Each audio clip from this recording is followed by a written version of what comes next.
क्योंकि इनके पास वो साधन ही नहीं है, ना इनके पास वो वेपन्स है, ना आर्मामेंट्स हैं, ना मिसाइल हैं जो अमेरिका को हिट कर सकती है। हम्म। और अमेरिका को इसके 20% ऑयल की एनर्जी जो क्राइसिस है उसका फर्क नहीं पड़ रहा। On the contrary, hmm. America is one of the beneficiary of this. So why America should be in a हरी?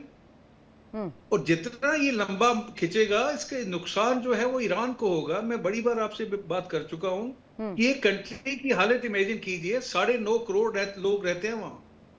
आपका ब्लॉकेड हो रखा, naval blockade in the gulf of Oman. रास्ता बचा है, नेतन्याहू के पास कुछ रास्ता बचा है, एक्सेप्ट ना करेंगे ना, डील? नेतन्याहू अभी तो नेतन्याहू ये नहीं हमले करेगा। जो हो रहे हैं, सॉरी सर इंटरप्ट कर रही हूँ दे आपको। विल कंटिन्यू, दे हाँ। Will continue with the blessing of Trump. Hmm. ये लेबनान में जो हो रहा है उसके ऊपर मैं चाह रही हूँ, जरा आप बताइए डीप इन करके। हाँ। नेतन्याहू के हमले जारी रहेंगे with the blessing of Trump. Hmm. Okay. Nazim Ashrafi, Iran और खासतौर पर अगर मैं ये दो अलग अलग पहलू देखूँ, एक पहलू आईआरजीसी का, एक पहलू जो वहाँ की सरकार है, हुकूमत है उसका, वहाँ पर क्या चल रहा है अभी इस पूरी स्थिति में डील को लेकर के? क्या पॉइंट ऑफ व्यू और क्या टेक्निकलिटीज चल रही होगी मोस्तफा के इस वक्त दिमाग में? देखिए रितु जी, मैं आपको बता दूं, क्योंकि मुश्तबा जो है हम्म। वो क्या कह रहे हैं क्या नहीं कह रहे हैं, इसमें मैंने पिछली डिबेट में भी एक बार ये कहा था कि इसमें जो मेन जो इसमें पावरफुल है वो है अब्बास अरागची है। हम्म। और उनके बिना ईरान ना कोई आगे कुछ कर सकता है ना उसके पीछे कुछ कर सकता है, ये मैं आपको साफ तौर पर एक बात कह दूं। अच्छा, मुस्तफा उनसे कभी अलग नहीं है। वो हम्म। दोनों एक मतलब ऐसे सुलझे हुए मिले जुले एक दोनों इस तरह से एक स्ट्रेटेजी लेकर चल रहे हैं। जैसे स्टेज ऑफ हॉर्मुज का अगर सवाल है तो मैं समझता हूँ अमेरिका, वो 33 किलोमीटर की जगह है। 33 किलोमीटर जो ईरान के जगह में जो ईरान की जद में आती है, और वो 33 km, और 3 km ओवरऑल जो पतला सा रास्ता है वो कुल है, उसमें से सबको निकलना है। हम्म। तो उसमें अगर अमेरिका धमकी देता है, अमेरिका हर चीज पर कब्जा किए हुए है, अमेरिका की जबरदस्ती की बात है। एक बात बताइए, सारी दुनिया पर ऑल ओवर वर्ल्ड उसका दादागिरी है ही क्यों, दिखा ही क्यों रहा है? क्या हम्म। जरूरत है? अगर कुछ मुल्कों ने देख भी ली, लोग बड़े अमन परस्त हैं, नहीं चाहते कि झगड़ा हो, नहीं चाहते कि जंग हो, कौमें किसी की बर्बाद हो, लोग हलाक हो, ये नहीं चाहते। प्रियंका जी, इस पॉइंट बर्दाश्त से करेंगे, आप उनको उनको कमजोर नहीं कहूंगा। एग्री कर रही हैं क्या, जी। प्रियंका जी? क्या ऋतु जी, देखिए, फ्रिक्शन, पॉलिटिकल फ्रिक्शन दोनों तरफ चल रहा है। हम्म। ईरान में भी जो उनके एमपी है, नबावियन नाम है उनका, उन्होंने उनके स्टेट मीडिया पे आकर के बाकायदा ऐलान किया है कि जो अरागची है और कालीबफ है, हम्म। उन्होंने नेगोशिएशन में वो स्टेप्स लिए ही नहीं, वैसे गए ही नहीं जैसे मुश्तबा खमेनी वो चाहते हैं। हम्म। और ऐसा बयान देने पर आईआरआईबी, जो उनका जो स्टेट ब्रॉडकास्टर है, उन्होंने उनके ऊपर केस कर दिया है। तो ये तो साफ है कि अंदर फ्रिक्शन है। और मैं पिछले डिबेट में बता चुकी थी कि इन्होंने किस तरीके से रूस को साइडलाइन करके, अपने सबसे बड़े पार्टनर को साइडलाइन करके ये बोला था खालीबफ ने कि चाइना और ईरान नए ग्लोबल जो ऑर्डर है उसका सेंटर होंगे, जबकि सारी मदद सब कुछ तो रूस ने की। तो जिसकी वजह से क्रेमलिन के इंसाइडर भी इनसे नाराज थे। तो इनका जो फ्रिक्शन है, इनके लिए, इनकी इंटरनेशनल पॉलिटिक्स के लिए बहुत ही बेकाम साबित हो रहा है। और दूसरी बात, फ्रिक्शन तो नेतन्याहू और ट्रंप के बीच में भी है, पर नेतन्याहू और ट्रंप के बीच की फ्रिक्शन को यूएस इजराइल की फ्रिक्शन नहीं कह सकते, क्योंकि ट्रंप और जेडी वेंस के अलावा आप देखिए, मार्को रूबियो है, अभी सीआईए वाले वो पोम्पो का बयान आया है कि इजराइल हमारा बहुत ही महत्वपूर्ण पार्टनर है और वो बहुत नहीं, इंपॉर्टेंट चर्चाएं तो है। इस उन्होंने बात को काफी लेकर के भी हो बार, रही थी कि लिस्ट तैयार कर लिए डोनाल्ड ट्रंप ने, रेडी है एक्शन किस किस पर लेना है, जी हाँ बिल्कुल, एंटी अभी भी अमेरिका हमने के जो लिए और एंटी अभी भी डोनाल्ड जो ट्रंप के सीरिया लिए। पे एक्शन लिया है, लेबनान पे एक्शन लिया है, वो यूएस बैक्ड ड्रोन से ही लिया गया है। आपको पता है 29,000 किलोग्राम का अमोनियम नाइट्रेट फिर से लेबनान में पाया गया है। 6 किलोमीटर की अंडरग्राउंड टनल, मेतुला से लेकर के ब्यूफोर्ट रिज तक, अंडरग्राउंड पूरी आर्मी, पूरे अंडरग्राउंड टनल्स, जैसे जैसे प्रोग्रेस कर रहा है आईडीएफ वो रिवील कर रहा है।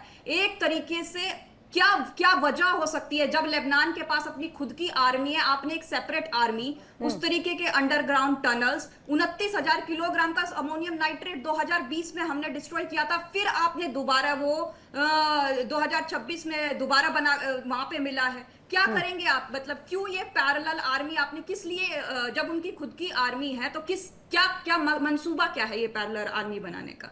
ये इनसे पूछा जाए कि ये चाहते हैं कि अमन हो।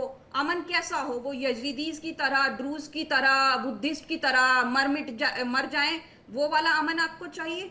नाज़िम क्योंकि अशरफी। अगर आपको अमन चाहिए तो सबसे पहले आपको ये 1 लाख हिजबुल्लाह की army, 1 lakh is not terrorist group, 1 lakh is full fledged army आपने जो वहां पर बना रखी है। 6-6 किलोमीटर की टनलें निकल के आ रही है, 29,000 किलोग्राम के असले बारूद के सामान और एयर डिफेंस सिस्टम से लेके पूरा जो एक आर्मी का स्ट्रक्चर है, पूरा का पूरा स्ट्रक्चर खड़ा कर रखा है आपने आपको। और उसके बाद आप कहते हैं कि इजराइल कुछ ना करे। Are you in your mind? Are you in your head? कि कौन सा देश नहीं चाहेगा कि आप ये सब कुछ यूएस के पास करके देखिए, रशिया के पास नाज़िम करके अशरफी। देखिए। देखिए, अमन ईरान चाह रहा था, अगर वो अभी भी चाहेगा तो मेरे ख्याल से अमन, कोई भी अगर व्यक्ति है, कोई भी फर्द अगर अमन चाहता है तो कोई बुरी बात नहीं है, अमन तो अच्छी चीज है ना। लेकिन अब वो क्यों चाहेगा अकेला ही? अगर पूरी दुनिया के पास मतलब परमाणु हो सकता है, पूरी दुनिया के पास न्यूक्लियर हो सकता है, तो ईरान पर इतनी तानाकशी क्यों है? ईरान क्यों दब कर रहेगा? क्यों कुचल कर रहेगा? ईरान किसी की दाब ध्वंस क्यों देखेगा? क्यों अपनी आर्मी नहीं बनाएगा? क्यों अपने वेपन तैयार नहीं करेगा? करेगा, उसको जाके वो भी कर सकता है, और वो नहीं डरेगा। उस न्यूक्लियर के बनाने के साथ-साथ आपकी लीडरशिप, इंटरप्ट मत कीजिए, खामेनी के ग्रैंडसन ने बोला था कि हमें डेथ टू इजराइल, हम जब तक लड़ते रहेंगे।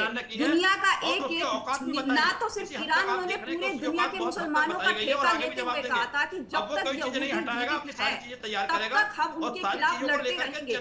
इस मंसूबे के साथ, इस मानसिकता के साथ अगर आप न्यूक्लियर बनाओगे तो ना ही इजराइल बल्कि कोई भी मुल्क, कोई भी सिविलाइज्ड मुल्क आपको इजाजत नहीं देगा न्यूक्लियर बनाने की। चाहते होंगे आपको अपनी मानसिकता स्पष्ट करनी चाहिए। हमारे पास भी न्यूक्लियर है भारत के पास, पर क्या वो न्यूक्लियर हमने ये बोलते हुए बनाया कि हम एक पर्टिकुलर देश को या एक जन समुदाय को या एक धर्म को नष्ट करने के लिए बनाया? हमने अपने सेल्फ डिफेंस के लिए इसको बनाया है। तो आप बनाते हो, आप एक्सपेंड करते हो किस बेसिस पे कि आपको यहूदी खत्म करने? That's it. तो उस मानसिकता ये बहुत के साथ गंभीर आप मुद्दा है, इस पर इस तरीके से नहीं, इस तरीके से नहीं। अमेरिका के डोनाल्ड ट्रंप के बाप सुशील की जागीर है क्या? सर, ठीक है, एक मिनट, नाज़िम अशरफी जी, ठीक है। सुशील सर, एक आपसे प्रश्न है, डील को लेकर के बहुत बड़े बड़े दावे किए गए कि डील दुनिया के लिए है, दुनिया हॉर्मूज की वजह से सफ़र कर रही है, अगर हॉर्मूज का मुद्दा सुलझ जाता है तो सिर्फ और सिर्फ ईरान और अमेरिका के लिए या इजराइल के लिए नहीं, ये पूरी दुनिया के लिए एक कंट्रीब्यूशन होगा। तो मैं ये आपसे समझना चाहती हूँ कि डील अभी ठीक है, आपने सिग्नेटरीज कर दी, लेकिन इसके बावजूद भी अभी लेबनान में जो तस्वीर है, इसके बाद अगर चाहते नहीं है, लेकिन अगर इन केस 1% चांसेस कि ये एस्केलेट हो जाए और 2 भागों में बढ़ जाए लड़ाई, इस तरीके से हो जाए कि वर्ल्ड वॉर 3 वाली तस्वीर बन जाए, दुनिया 2 भागों में बट जाए, तो क्या तस्वीर आएगी सर? ऐसा होने भी वाला है? कि तकरीबन अभी 110 दिन हो गया रितु जी। दुनिया कितने भागों में बटी है वो मेरे को पता नहीं है, but only thing which I know is that China and Russia they are supporting Iran, इसमें कोई शक नहीं है। और ये डील नहीं है, understand the basic concept, it is which has been taken for the final deal which will happen after 60 days. Okay, अभी इन 60 दिनों के अंदर क्या क्या हो सकता है? देखिए, USA is a very powerful nation and USA is not directly impacted by the war ना। उसके लोग इफेक्ट हो रहे हैं। इफेक्ट किसके ऊपर आ रहा है? इफेक्ट हो रहा है ईरान के ऊपर, इफेक्ट हो रहा है खाड़ी कंट्री जो है, और इफेक्ट हो रहा है इजराइल के ऊपर, और इफेक्ट हो रहा है लेबनान के अंदर। जहां तक लेबनान का सवाल है, मेरा आपसे एक सवाल है कर्नल साहब। जी जी, मैं ये कहना चाह रहा हूं, आप दिल पर हाथ रखकर सच कहिए, क्योंकि आप एक विद्वान हैं, पढ़े लिखे, आप कर्नल हैं, आप माशाल्लाह बहुत अच्छे बड़े ओहदे पर फाइज रहे हैं। आप सही बताइए, क्या ये अमेरिका की इंसानियत की लड़ाई है या जबरदस्ती की दादागिरी पैसों की कमाई की लड़ाई है? बस इतना जवाब चाहता हूं। बिल्कुल इंसानियत के खिलाफ है नाज़मी साहब। किसी भी देश को, no matter how strong it is, एक सॉवरेन कंट्री में वो अटैक नहीं कर सकते। अमेरिका की मैं उसके लिए निंदा करता हूं, लेकिन इसके अंदर देखिए बहुत ज्यादा, अगर आप थोड़ा इतिहास में जाएंगे, 79 के अंदर जब इस्लामिक रजीम वहां पे आया, तब से 47 ईयर से जितने भी प्रेसिडेंट वहां पे आए, उन्होंने ईरान के ऊपर सैंक्शन लगा के रखी हुई हैं। तो ये पुरानी कहावत है नाज़मी साहब की, जिसकी लाठी उसकी भैंस। अभी यूक्रेन का देखिए, अगर रशिया की 4 साल से लड़ाई चल रही है, तो ये बदकिस्मती है कि इंसानियत को नहीं नाज़िम अशरफी जी, ये है। न्यूक्लियर पावर चाहिए क्यों? कई दफा इसको लेकर के भी बहुत डिलेमा रहा है सुशील सर, कि न्यूक्लियर तौर पर हथियार, ये एटम का जो डस्ट है वो चाहिए क्यों?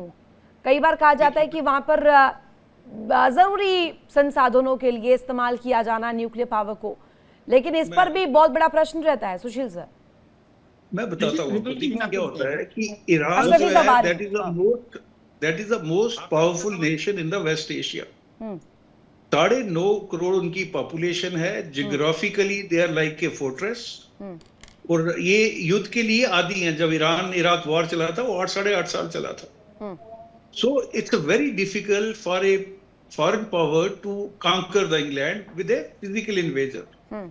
अभी आपने जो सवाल पूछा है कि ईरान न्यूक्लियर क्यों बनना चाहता है, देखिए 1970 में एक एनपीटी साइन की गई थी, जिसके अंदर पूरे देशों ने ये डिसाइड किया दुनिया के, कि हम किसी को न्यूक्लियर पावर जो है वो बनने नहीं देना चाहते। अभी अगर हम पाकिस्तान की बात करें, that is a loose nation, that's a terrorist nation. उनके पास न्यूक्लियर पावर है।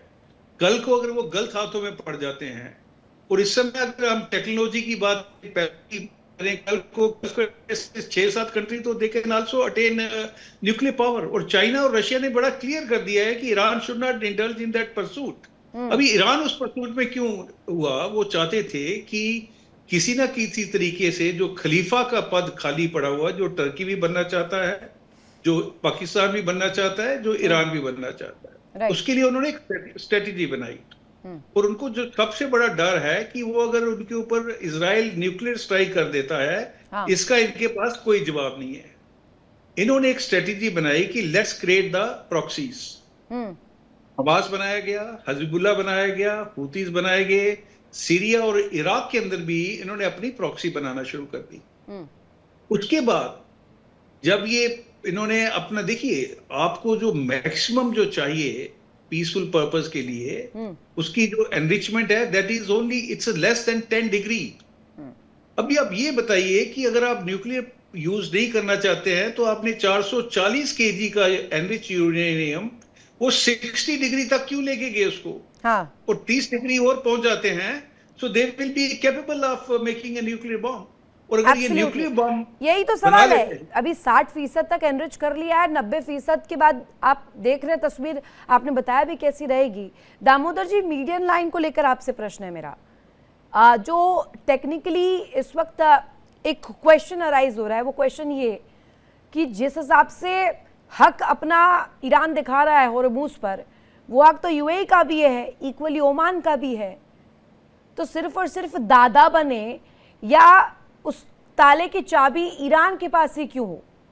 फिर तो ईरान भी गलत हो गया, और ईरान के लिए भी फिर दुनिया को एकजुट होना चाहिए। इफ फॉर एपिक फ्यूरी, तो इस केस में भी तो होना चाहिए ना। रितु देखिए, अगर मीडियम लाइन की आप बात करते हैं, तो ओमान और ईरान दोनों के बीच में 12-12 किलोमीटर का जो न्यूट्रल मेल की जो ये डिस्टेंस के बीच में जो मीडियम लाइन बनती है, ये आभासी है अभी तक। और यहाँ पे ईरान का दबदबा शुरू से रहा। ओमान को ईरान की बात माननी पड़ी, और ओमान और ईरान के बीच में क्लियर अंडरस्टैंडिंग इसको लेके, ईरान जो बात कह देगा। और जब ईरान में कहता हूँ, तो मैं ये कहता हूँ IRGC है, ईरान नहीं है। अभी तक आप देखिए कि स्टेटमेंट आया था IRGC की तरफ से कि हमने होर्मुज को ब्लॉक कर रखा है। सेम टाइम पे ईरान की गवर्नमेंट ने तुरंत उसे डिनाई किया कि नहीं, होर्मुज खुला हुआ लेकिन निगरानी पे है। तो अभी IRGC और ईरान के बीच में ही, ईरान की जो गवर्नमेंट है उसके बीच में जो मतभेद नजर आ रहे हैं, उसकी वजह से मीडियम लाइन के ऊपर या कोई भी शिपिंग लेन के ऊपर बात करना अभी बहुत कॉन्फिडेंटली जल्दबाजी होगी। जब तक कि इस पे IRGC कॉन्फिडेंटली गवर्नमेंट के साथ पैरेलल उनके स्टेटमेंट नहीं आते, सपोर्ट करती है अपनी गवर्नमेंट को, तब तक यहाँ पे कोई भी चीज वनरेबल है, और कोई भी डेवलपमेंट वो IRGC की अनुकंपा में। यहाँ पे ना तो सेज जैसी कोई व्यवस्था लागू होती है, ना हाईसी जैसी कोई व्यवस्था लागू होती है। बहुत छोटी सी, बहुत सकरी गली है, जैसा कि कई बार सब लोग बता रहे हैं टेक्निकली, लगभग 52 से 51 किलोमीटर की दूरी होती है, जहां पर आप ना तो कोई स्पेशल इकोनॉमिक जोन क्रिएट कर सकते हैं, ना तो कोई आप हाईसी जैसी चीज कि आप वहां पे फ्री शिपिंग कर सके। और इस तो फायदा तरह से इसी का मिल रहा है कुल मिलाकर? ये क्या कह रहे हैं? फायदा इसी संकरी जगह का होने का मिल रहा है?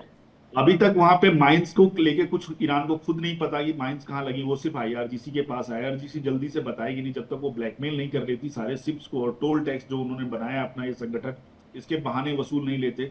बहुत सारी चीजें हैं जो सिर्फ डील के और डील से आगे बढ़ के सोचने की जरूरत है। जब तक क्लियरिटी इस पे ईरान और यूएस की तरफ से नहीं आएगी, ये शिपिंग लेन या ये होमरूज अभी तक सुरक्षित नहीं है। मैं बार बार ये कह रहा हूँ, यहाँ पे आईआरजीसी जिस तरह से डोनाल्ड ट्रंप ने डील करी, मैं ये नहीं कह रहा कि अमेरिका हारा या ईरान जीता, या ईरान हारा अमेरिका जीता, पर एक सवाल जरूर रहेगा, अगर ईरान हारा तो फिर अमेरिका को जल्दबाजी क्या थी समझौता करने की, और वो सारी शर्तें ईरान की या ईरान की शर्तों पे क्यों समझौता हुआ? जहां तक जो बताया जा रहा, जो मीडिया में इन्होंने दिया, ईरान अपनी बात कह रहा है, अमेरिका अपनी बात कह रहा है।